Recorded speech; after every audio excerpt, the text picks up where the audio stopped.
David Abiker, quelle est la décision qui vous a le plus marqué? Qui m'a le plus marqué, il y en a plein, l'abolition de la peine de mort, l'abolition de l'esclavage, le fait d'envoyer un type dans la Lune, ça c'est des bonnes décisions, ouais. Et quelle est la décision qui vous a paru la plus difficile à prendre?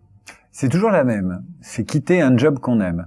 Ça c'est une décision difficile, et voilà, quitter un travail qu'on aime, c'est difficile.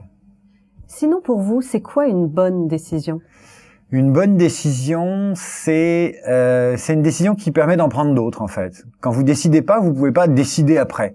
Donc, il vaut mieux décider pour pouvoir décider ensuite. Donc, une bonne décision, elle est libératrice et surtout, elle vous précipite dans les décisions d'après. Et j'avais un prof à Sciences Po qui s'appelait Dominique Auburtin, que j'aimais beaucoup et qui est d'ailleurs toujours dans le circuit.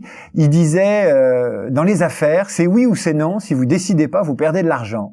Je pense que si on décide pas, on perd du temps, on se vautre dans les atermoiements, comme on dit, on tourne en rond et c'est affreux. Mieux vaut mal décider, mais décider, comme ça on pourra décider ensuite après et prendre de meilleures décisions. Quel est le trait de caractère qui vous aide pour prendre des décisions? Je me fie à mon intuition et à l'avis de mes proches. Et de quelle grande décision auriez-vous aimé être à l'origine?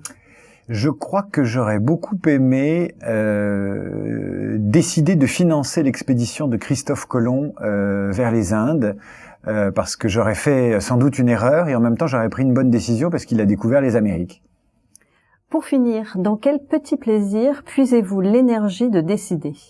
Alors, vous m'auriez posé la question il y a 1 mois et demi, je vous aurais dit dans la cigarette, mais j'ai arrêté et je tiens comme ça. Donc ça, c'est une bonne décision que j'ai prise. Aujourd'hui, c'est dans le chocolat et dans un petit tweet de temps en temps. Un peu beaucoup d'ailleurs, parce que depuis que j'ai arrêté de fumer, je tweete un peu plus. Voilà, le chocolat et Twitter, c'est pas mal. David Abiker, définitivement Decision Maker, merci. Merci.